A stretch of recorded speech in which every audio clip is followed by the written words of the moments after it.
नमस्कार किसान भाइयों, आप देख रहे हैं आपका अपना कार्यक्रम कृषि दर्शन का आज का ये अंक। किसान भाइयों, शीत ऋतु का आगमन अब हो चुका है। सुबह सुबह खेतों में अब ओस भी पड़ने लगी है। अब समय है शीत ऋतु में किए जाने वाले कुछ विशेष सामयिक कार्यों का करने का, क्योंकि ये सामयिक कार्य यदि हम समय पर करेंगे तो हानि से तो बच सकते ही हैं, साथ ही साथ होने वाले लाभ की संभावनाएं भी काफी बढ़ जाएंगी। और ऐसे ही सामयिक कार्यों की जानकारी से सजा सवरा रहता है हमारा ये कार्यक्रम कृषि दर्शन।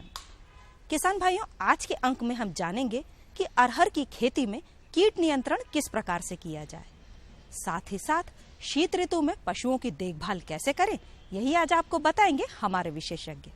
परंतु इस सबसे पहले अंक की शुरुआत करेंगे मंडी भाव के साथ में खबरें खेती की से।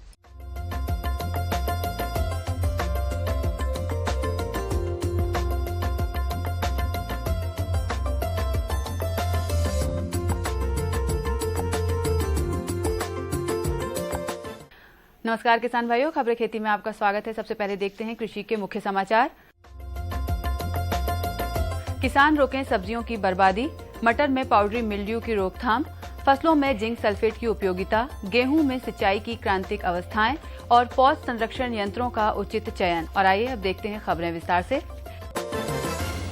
अगर किसान सब्जियां उगाने से पहले उनके रखरखाव के लिए समुचित योजना बना लें तो वे कटाई के बाद होने वाली बर्बादी को रोक सकते हैं।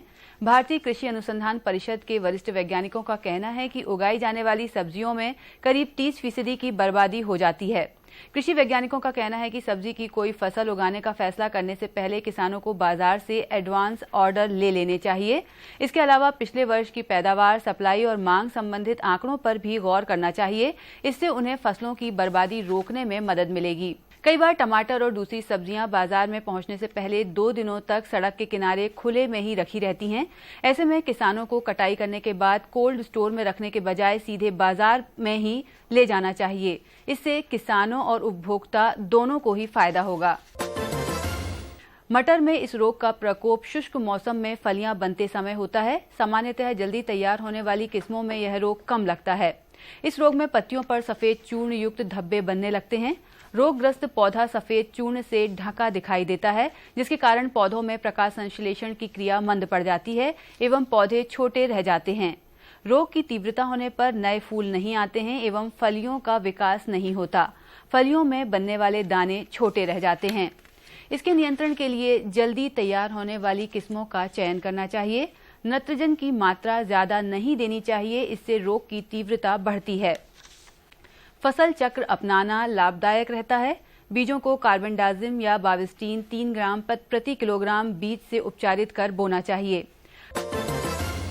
फसलों के बेहतर उत्पादन के लिए भरपूर मात्रा में मिट्टी में जिंक सल्फेट का होना आवश्यक है। जिंक सल्फेट का उपयोग खेत बुआई के लिए तैयार करते अंतिम जुताई के समय खेत में मिलाना चाहिए। एक बार जमीन में जिंक सल्फेट का उपयोग करने पर इसका प्रभाव 2 से 3 वर्ष तक रहता है, इसलिए 3 वर्ष में एक बार जिंक सल्फेट खेत में अवश्य मिलाएं। मिट्टी में जिंक सल्फेट प्रति एकड़ 8 से 10 किलोग्राम मिलाना चाहिए। सरसों की फसल में जिंक सल्फेट के उपयोग से 15% सल्फर तत्व भी अतिरिक्त मिलता है, जो तिलहनी फसलों में तेल के निर्माण को बढ़ाता है। तिलहनी फसलों के लिए जिंक सल्फेट अधिक महत्वपूर्ण है। गेहूं की फसल में सिंचाई प्रबंधन अत्यधिक महत्वपूर्ण होता है। गेहूं में पहली सिंचाई 21 दिन बाद करना चाहिए, दूसरी सिंचाई बोनी के 45 दिन बाद, तीसरी सिंचाई 65 से 70 दिन बाद करना ठीक रहता है।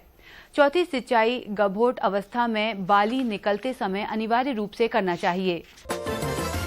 वर्तमान में जिस तरह से नई नई किस्में विकसित हो रही हैं, वैसे ही नए नए रोग एवं कीट भी विकसित हो रहे हैं। इन कीटों एवं रोगों को काबू करने हेतु नए नए कृषि यंत्रों का इजाद हो रहा है। विषैले रसायनों का उपयोग मानव जीवन के लिए खतरनाक साबित हो रहा है। रसायनों का प्रयोग करने के लिए आधुनिक किस्म के पौध संरक्षण यंत्रों का उपयोग करना चाहिए। फसलों की सुरक्षा के लिए कीटनाशकों के प्रयोग में ये आवश्यक हो गया है कि प्रयोगकर्ता सही कीटनाशकों का सही समय पर सही विधि से सही उपकरण द्वारा ही उपयोग करें। तो किसान भाइयों, खबरें खेती में फिलहाल इतना ही। चलते चलते आप देखिए मंडी भाव।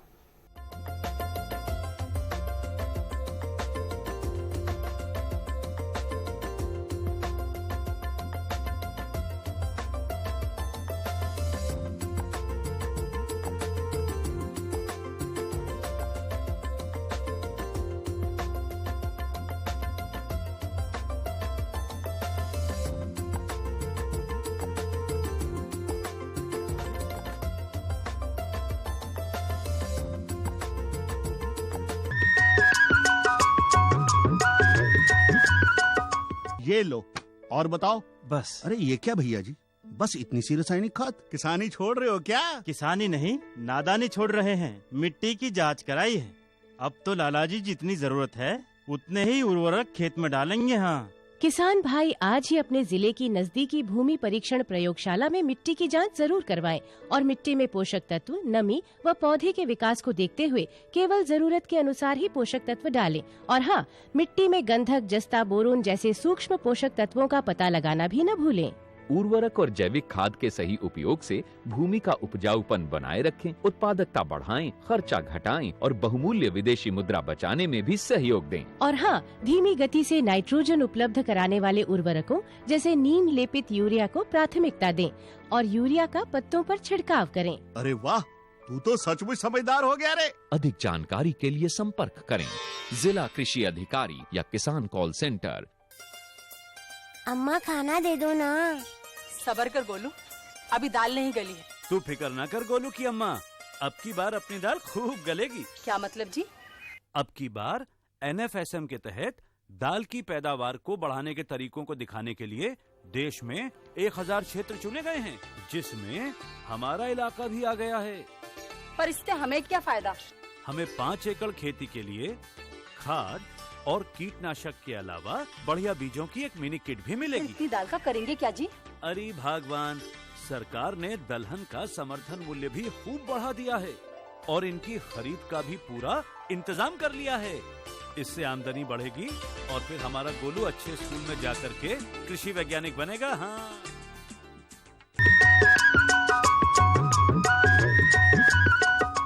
किसान भाइयों, अरहर की खेती में अब फली और दाने लगने की अवस्था आ चुकी है।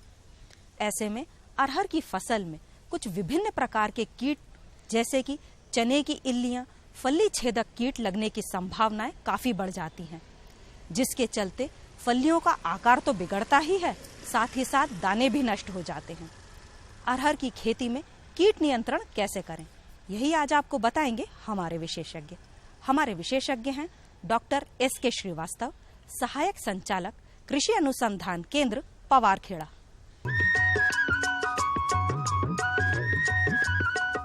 सबसे पहले आप हमें ये बताएं कि अरहर की फसल आप देख रहे हैं कि फली अवस्था में है, और मध्यम और देरी से जो आने वाली फसल है उनमें कौन कौन से कीट और रोग आते हैं? ये जो अरहर की फसल है, विशेषकर जब फली अवस्था में 3-4 प्रकार के जो कीड़े हैं वो प्रमुख कीट हैं जो नुकसान करते हैं। फली छेदक, मक्खी और आपका चने की जो इल्ली है उसका भी प्रकोप इसमें होता है।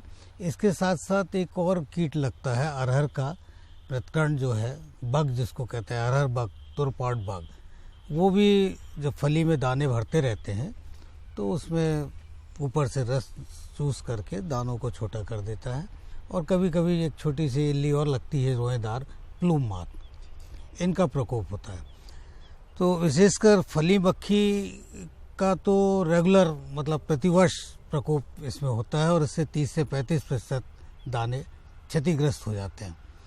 तो इसमें विशेषकर ये ध्यान दें किसान भाई कि अरहर की जब फसल लेते हैं तो फली अवस्था जब 50% फली अवस्था आ जाती है, उस समय इस फली मक्खी के रोकथाम के लिए एक छिड़काव डाइमेथिएट TCC जो दवा आती है 750 मिलीलीटर प्रति हेक्टेयर 600-700 लीटर पानी में घोल करके उसका एक छिड़काव करें। यदि उसी समय चने की इल्ली, जो किसान भाई हमारे भली भांति उससे परिचित हैं, उसका भी प्रकोप अगर चल रहा है मान लीजिए, और इल्ली बाहर ऊपर से ही दिख जाती है, चने की हरी इल्ली या भूरी रंग की इल्ली रहेगी, तो इसमें ये बढ़ते हुए दाने को, फली को छेद करके बढ़ते हुए दाने को खा करके क्षतिग्रस्त कर देती है।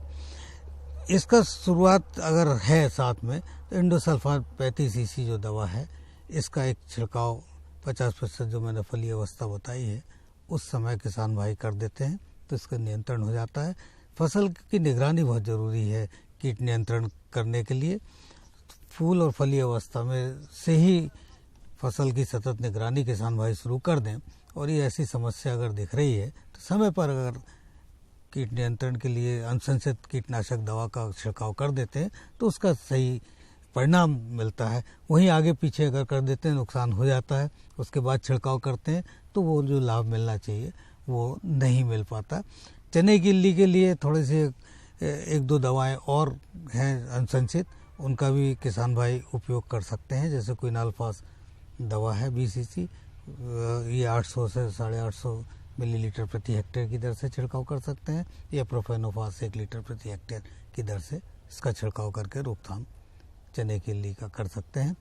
इसके साथ साथ एक कीड़े की बात मैंने और की थी, जो बढ़ते हुए दाने का ऊपर से अपनी सूंड डाल करके रस चूस के नुकसान करता है। अरहर का पॉड बग, कत्थई से रंग का लंबा बग रहता है, और उसके शिशु और प्रौढ़ दोनों ही बढ़ते हुए दाने का रस चूस लेते हैं, जिससे दाने छोटे पड़ जाते हैं, वजन में कमी आती है। इससे भी करीब 20-25% दाने क्षतिग्रस्त हो जाते हैं। तो इसका अगर प्रकोप है तो ये फली में ये 2-3 प्रकार के जो कीड़े हैं लग रहे हैं, इनका अगर प्रकोप की शुरुआत हो गई है, प्रारंभ हो गई है प्रकोप, तो इन अनुशंसित दवाओं का छिड़काव अगर किसान भाई समय पर कर लेते हैं निगरानी करते हुए, तो इससे जो क्षति होनी है वो बचती है और स्वस्थ पैदावार। जी डॉक्टर साहब, आपने इल्ली और कीट की जो दवा बताई है, कि ऐसी कोई कीट नियंत्रण दवाई नहीं है हमारे जो किसान भाई एक दवा छींच दें और दोनों जो है कीट नष्ट हो जाए? हाँ, इसमें जो मैंने बताया इंडोसल्फान 35 cc या क्विनाल्फास का छिड़काव करेंगे तो ये जो कॉम्प्लेक्स आता है 3-4 प्रकार के कीड़े, उस पर असर करेगी और उसका नियंत्रण।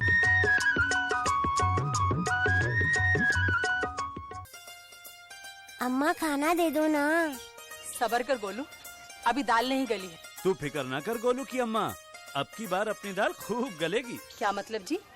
अब की बार NFSM के तहत दाल की पैदावार को बढ़ाने के तरीकों को दिखाने के लिए देश में 1000 क्षेत्र चुने गए हैं, जिसमें हमारा इलाका भी आ गया है। पर इससे हमें क्या फायदा?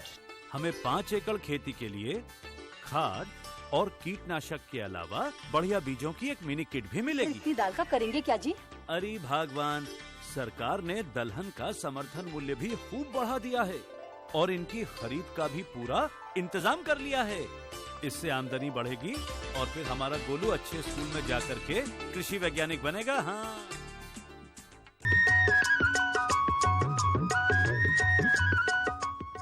किसान भाइयों, शीत ऋतु का आगमन हो चुका है। शीत ऋतु में पशुओं और उनके बछड़ों को देखभाल की विशेष आवश्यकता होती है, जिससे कि वे बीमारियों से बचे रहें। शीत ऋतु में तापमान के अचानक नीचे गिर जाने के कारण पशुओं की जान जाने का खतरा भी बना रहता है, जिससे बचने के लिए पशुओं को धूप दिखाना और नमी से बचाना जरूरी हो जाता है। शीत ऋतु में पशुओं की देखभाल कैसे करें, यही आज आपको बताएंगे हमारे विशेषज्ञ। हमारे विशेषज्ञ हैं डॉक्टर RK जैन, पशु चिकित्सक, पशु चिकित्सालय भोपाल से।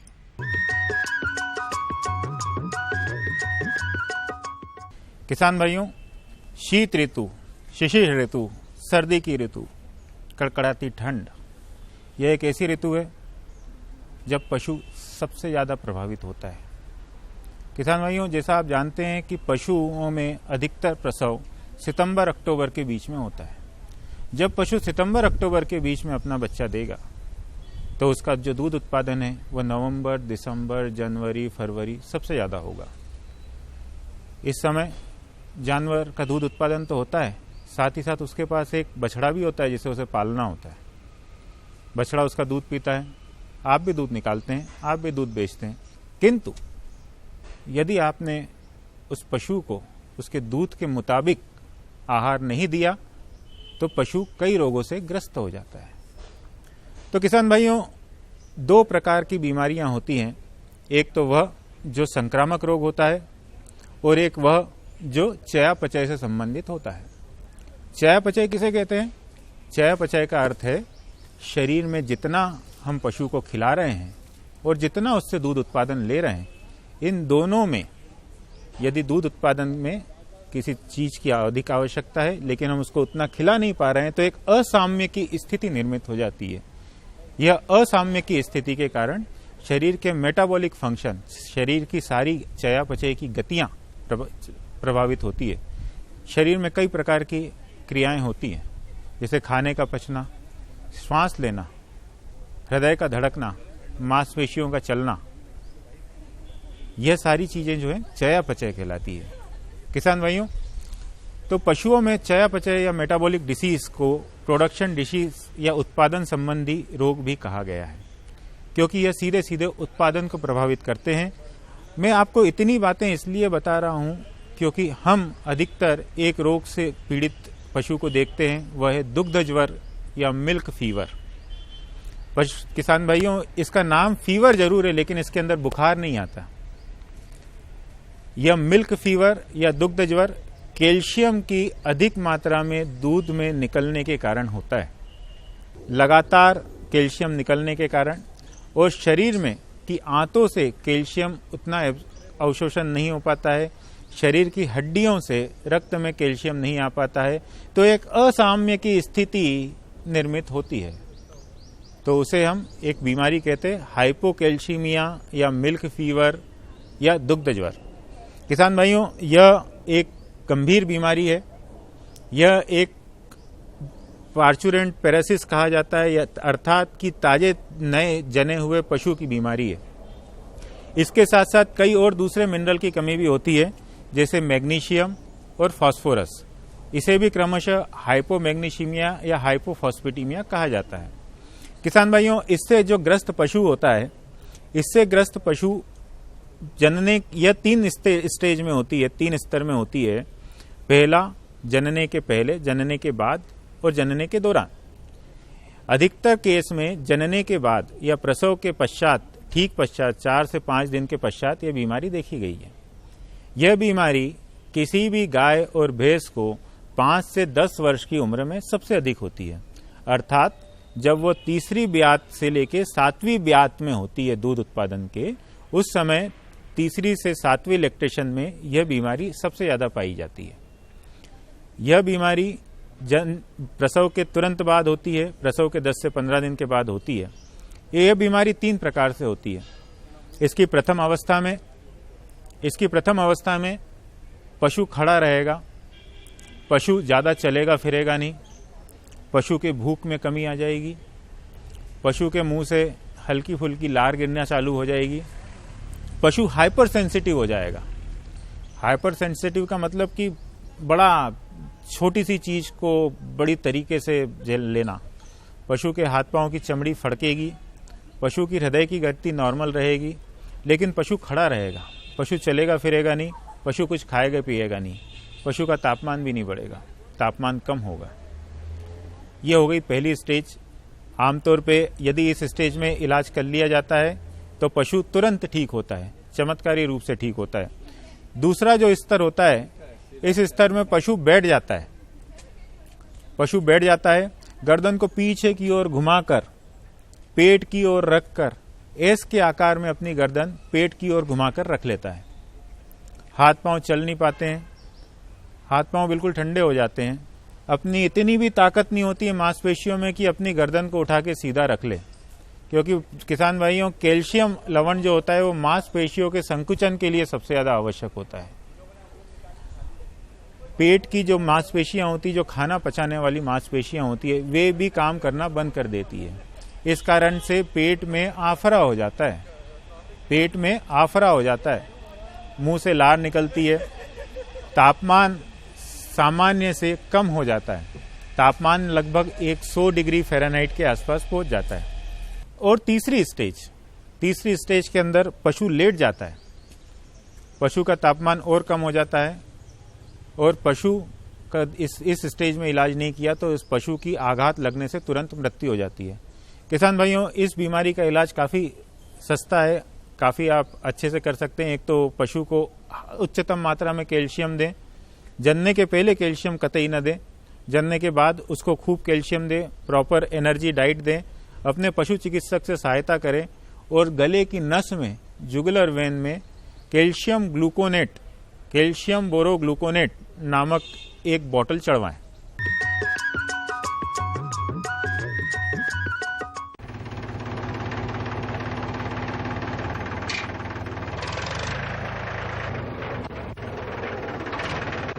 अरे हरकू वाह, बीज, कीटनाशक और आज खाद भी। अरे इतना खर्चा कहाँ से? अरे खर्च की चिंता किसे है, मेरे पास है ये किसान क्रेडिट कार्ड।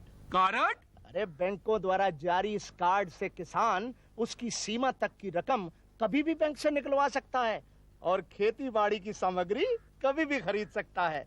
कर्ज के झंझट से भी छुटकारा और तो और बिजली के बिलों का भुगतान, डीजल इससे खरीदना और आसान हो गया है। तो हरकू भैया एक कार्ड मेरे लिए भी। किसान क्रेडिट कार्ड के लिए नजदीकी बैंक से संपर्क करें और पाएं ढेर सारे लाभ। हाँ, मैं ऐसा ही करूंगा। हाँ, अच्छा, मैं जा रहा हूँ। अच्छा, जी जी जी, हाँ, जी जी जी। किससे बात कर रहे थे इतना हंस कर? किसान कॉल सेंटर, विशेषज्ञ से खेती के बारे में सलाह ले रहा था। सुबह भी, रात को भी? किसान कॉल सेंटर सुबह 6 बजे से रात को 10 बजे तक खुलता है। रविवार को भी? हाँ भाई, साल के 365 दिन खुलता है। और इतना फोन का बिल कौन भरेगा? अरे किसान कॉल सेंटर की सेवा मुफ्त है। पर तुम ये सब क्यों पूछ रही हो? मैं तो कुछ और ही समझी थी। किसान भाई, कृषि संबंधी समस्याओं का अपनी भाषा में तुरंत समाधान पाने के लिए पूरे भारत में किसी भी फोन से राष्ट्रीय हेल्पलाइन नंबर 1800-1801-551 पर संपर्क करें। किसानों का दोस्त किसान कॉल सेंटर।